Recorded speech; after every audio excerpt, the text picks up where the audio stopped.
A woman's silence is not always consent. Sometimes it's strategy. When a smug voice behind the counter pushes too far, a hidden truth rises with enough force to change everything. How will this public humiliation unravel when the truth finally speaks? Let us know in the comments section below. You're gonna have to wait. Manager's busy, hun. Cynthia Maddox barely looked up from her manicured nails as she snapped her gum and waved the woman in the wheelchair toward the corner waiting area. Her words danced in that artificial, sugary tone she used for people she considered beneath her, which, frankly, was most of them. The pink gloss on her lips caught the light as she smirked, proud of how efficiently she handled situations like this.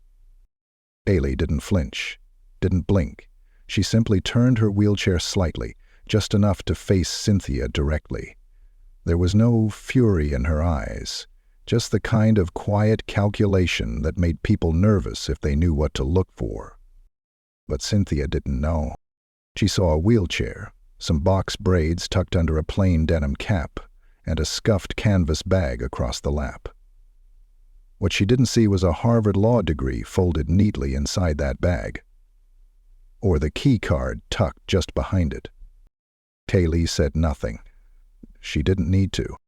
You can't just skip ahead because you've got wheels, Cynthia added with a laugh that turned a few heads. Everyone's got problems, sweetheart. Take a seat like the rest of us. A pause, then a voice, low but clear. I didn't ask to skip ahead. I asked for the manager. Javier Reyes, 2 counters over, flinched at the tension sliding into Cynthia's words like a snake under a rug. He'd seen this before. Not with Cailee, but with others. Seniors, non-English speakers, black men who didn't smile enough. Javier's hands froze above the keyboard, unsure whether to step in or keep his head down.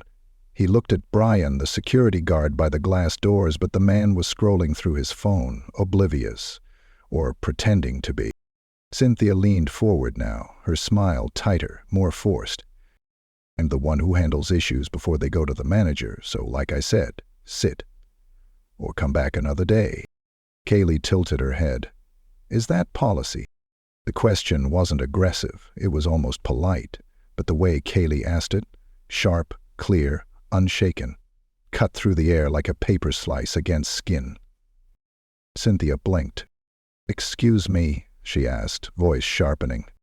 I asked, Cailee repeated, if that's bank policy, because I've read it. I'd be surprised if it changed since yesterday. Behind them, 2 clients who'd been half listening suddenly paid full attention. A whisper fluttered across the room. Javier glanced at his monitor, then subtly clicked into the employee directory to confirm what he suddenly suspected. Cynthia's confidence wavered. Just a flicker. She pushed a button under her desk, her signal to Martin, the branch manager, but the light didn't blink. It stayed dark. She pushed again. Still dark. Cailee watched her press the button with a small, knowing smile. Is your system not working? She asked. Cynthia's cheeks burned. Javier stood. He couldn't help it. Miss Plemons, he said carefully, do you have an appointment with Mr. Voss? Cailee didn't look at him. She kept her eyes on Cynthia. I do, but not for a meeting. Cynthia whipped her head toward Javier. You know her? I've seen her come in before, Javier said slowly. I've also seen her in an internal training module. His eyes flicked toward Cailee, the confidentiality one. Cynthia's smile faltered completely now. She looked between Cailee and Javier like someone realizing they'd been playing a game with rules they didn't understand. Cailee adjusted the bag on her lap. Javier, would you mind calling Martin down? Tell him the compliance auditor has arrived. The bank fell quiet. Cynthia's jaw dropped, just a fraction. Brian finally looked up from his phone, sensing the shift in the room. His eyes bounced between Cynthia and Cailee, trying to read the sudden weight in the air. I didn't know, Cynthia stammered. There wasn't no one told us. Hey, would they? Cailee asked evenly. Sometimes the only way to see a system's cracks is to walk in unnoticed. She let that hang for a moment, let it settle like dust in the throat. Javier had already stepped away, dialing Martine's extension. Across the room, clients watched in total silence. Cailee glanced around, her voice calm. And now that I've been noticed, let's see what else is broken. Martin Voss didn't walk. He strode, fast and flushed, with his tie slightly off-center and his brow already damp. He wasn't used to being summoned like this, not from the floor, not in front of customers. The moment he stepped out of his office upstairs and saw Cailee Plemons at the center of attention, sitting in her chair with the posture of someone deeply, unapologetically in control, his stomach dropped. He knew exactly who she was. He'd met her in a conference call 2 weeks ago. Corporate had flagged their branch for irregular customer treatment complaints, and Cailee had been assigned to conduct a covert audit. She told them, "I'll come in when I feel the staff won't see me coming." She wasn't bluffing. "It's Plemons," he said, approaching with a too-wide smile, voice too loud. "So good to see you again. I wish I'd been informed you were arriving today." "I know," Cailee replied, neutral but not cold. "That's the point." Martin looked around at the frozen tellers and nervous customers. The lobby felt like a bomb had just been found under the floor, and no one knew if it was about to go off. He cleared his throat. "Would you like to come with me to my office? We can speak privately." "I'd prefer here," Cailee said. "What I have to say started here, it should end here." Cynthia took a step back, knocking over her chair behind the counter. The clatter made Brian the guard flinch. He was starting to realize he might be part of the problem just for not doing a thing. Javier stood beside his terminal, not sitting, not moving, just watching with the kind of stillness that said, "This matters. Don't miss a second." Martin gave a small nod. "All right." Cailee pulled a tablet from her bag and tapped a few times. The screen lit up with an internal dashboard. Compliance ratings, customer feedback data, timestamps, and screen recordings. "I've been to this branch 4 times in the past month," she began, her voice steady. "Each time I wore different clothes. No makeup, no assistants. Just me and this chair." She glanced around, making sure eyes met hers. Some lowered, others didn't. "I documented 17 policy violations," she continued, "not counting the overt discrimination I experienced at this counter just now." Cynthia opened her mouth to speak, but Martin raised a hand without even looking at her. "Including," Cailee went on, "misrepresenting services to elderly black clients, turning away non-native English speakers for not having acceptable ID, and manipulating wait times based on appearance. One teller even skipped over a black teen wearing a hoodie and claimed his number hadn't been called." She turned the screen toward Martin. "Here's the footage." Martin hesitated before taking it. His hands trembled slightly. "Is this going to legal?" he asked. Cailee's expression didn't change. "That depends on what you do next." Silence spread out like oil in water. "Cynthia Maddox," Cailee said, not turning her head, "you're aware that bank employees are required to undergo quarterly sensitivity training as part of their continued employment, yes?" Cynthia nodded stiffly. Her lips parted like she wanted to say something, maybe an excuse, maybe a lie, but nothing came out. "Then you should also know," Cailee added, "that mocking a disabled client, even indirectly, is grounds for immediate review. Add in racial bias, and that's a full compliance breach." Cynthia's eyes welled. Her fingers twisted around each other, wringing at the air. "I didn't know who you were," she whispered. "That's the most honest thing you've said," Cailee replied. "You didn't know, and you didn't care." Martin looked down at the tablet again. Each number stabbed at him. He could already see how this would look at the next regional leadership meeting. His name attached to this mess, his branch, his responsibility. "Can we take a moment," he said gently, to discuss possible remedies. Cailee's gaze didn't waver. "Javier," she said, "could you tell me what you witnessed?" Javier cleared his throat, nervous but ready. She was discouraged. Cynthia told Ms. Plemons to sit down and wait. When she asked to see you, Cynthia laughed and said she couldn't cut the line. Her tone was... He paused. It was humiliating. Cailee nodded once. "Thank you." Martin turned to Cynthia. "Go to the break room." Cynthia backed away like the floor might collapse beneath her. The door clicked shut behind her. Martin exhaled slowly. "Ms. Plemons, what are you recommending?" "Full compliance retraining," she said. "Mandatory. In person. No modules, no skipping through videos. I'll conduct the sessions myself." He nodded. "And Cynthia?" "I'll file my official recommendation later," Cailee said. "But I strongly suggest you prepare her exit package." Martin hesitated, then gave a short, solemn nod. A silence settled. Then, unexpectedly, a round of soft claps broke the tension. One, then two, then more. It was the clients. An elderly man near the loan desk stood up slowly, leaning on his cane, and said, "About time someone did something in this place." Cailee turned and looked around. Not with smugness, not even triumph. Just calm. "Respect should never be a reaction," she said softly. "It should be policy." Martin reached out and shook her hand. The day wasn't over. Not yet. But the storm had passed its first wall. And Cailee Plemons wasn't just some quiet woman in a chair anymore. She was a reckoning in motion. The elevator doors opened with a mechanical chime and no warmth. Cailee Plemons rolled out, not into the public eye this time, but into the dim hallway that led to the bank's internal meeting room. What Martin liked to call the audit room, even though it hadn't seen a real audit in years. Inside, the table was set with bottled water, legal pads, pens that hadn't been touched since orientation, and 3 plastic chairs. Martin's idea of making the space comfortable. She didn't care about that.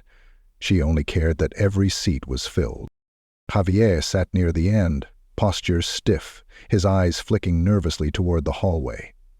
Brian, the security guard, stood awkwardly by the wall, having been ordered, really, to join the retraining sessions. His arms were crossed, but his face wasn't defiant. It was tired, maybe even sorry. And next to him sat Grace McClendon, a veteran teller with decades of experience and a reputation for minding her own business. Today, she looked anything but passive. Martin entered behind Cailee, a file in one hand and his phone in the other. He didn't speak. He didn't have to. The air had already shifted. Cailee parked herself at the head of the table, then turned her tablet so the screen faced everyone. "I'm not here to embarrass you," she began. "I'm here to remind you what dignity looks like." Javier looked down. Ryan swallowed hard. Grace, though, tilted her head. "Why now?" she asked. "We've had compliance visits before. They come and go. Why this one? Why you?" Cailee didn't smile. But there was something like it in her voice, something patient. "I wasn't sent here just for numbers," she said. "I came because something kept showing up in the reports from this branch.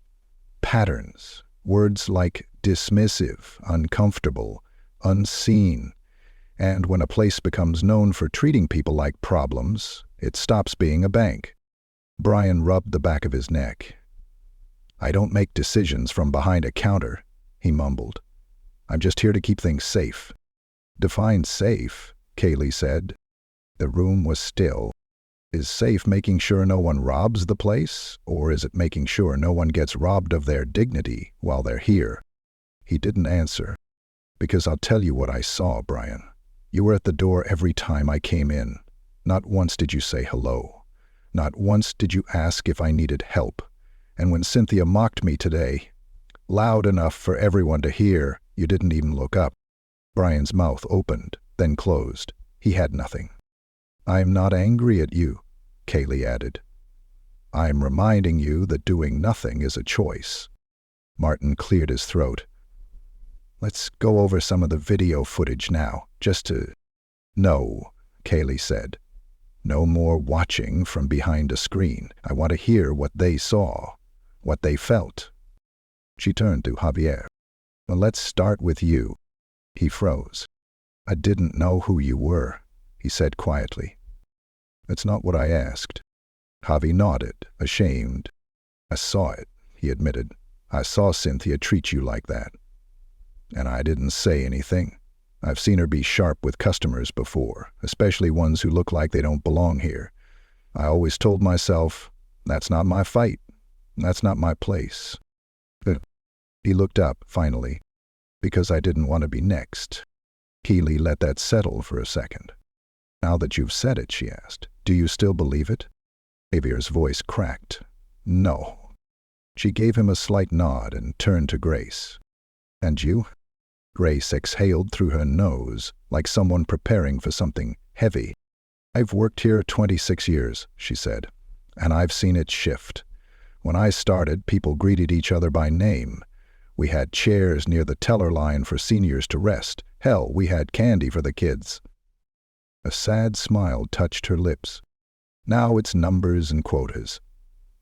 Cynthia learned that tone from somewhere. We all did. Martin shifted uncomfortably behind her. Grace didn't look at him. "I didn't mock anyone," Grace added, "but I didn't stop it either. And for that, I'm part of it."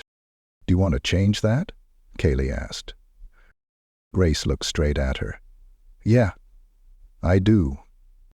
Martin stepped forward, sensing the momentum in the room. "I'm going to issue a branch-wide reset," he said. "Mandatory training as discussed, anonymous reporting reinstated. And I'll hold myself accountable, too." Brian glanced at him. "Does that mean Cynthia's—" "She's on unpaid leave as of this morning," Martin said. "We're reviewing her file with HR.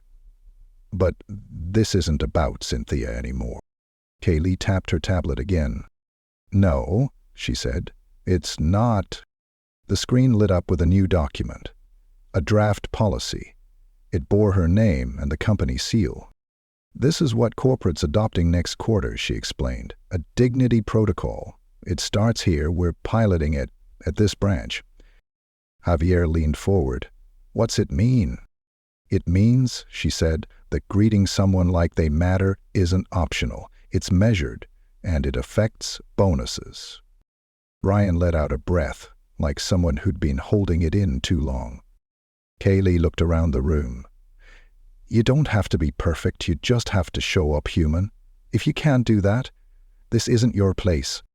There was no applause, no grand music swell, just the sound of people beginning to get it.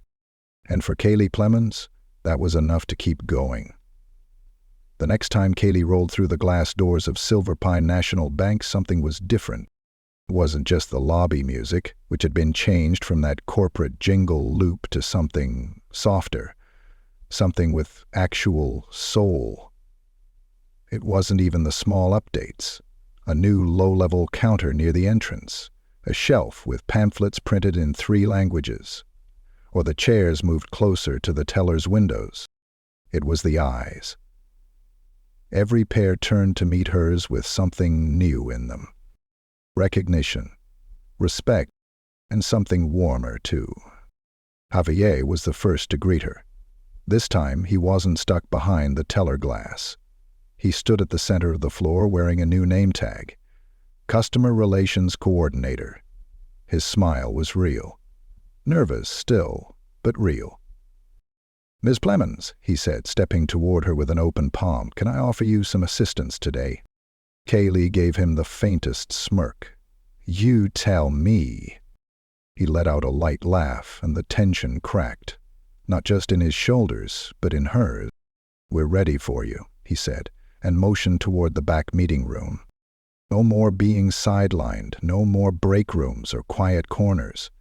The training had ended, the dignity protocol was in motion. This time, They were ready to show her what they'd learned.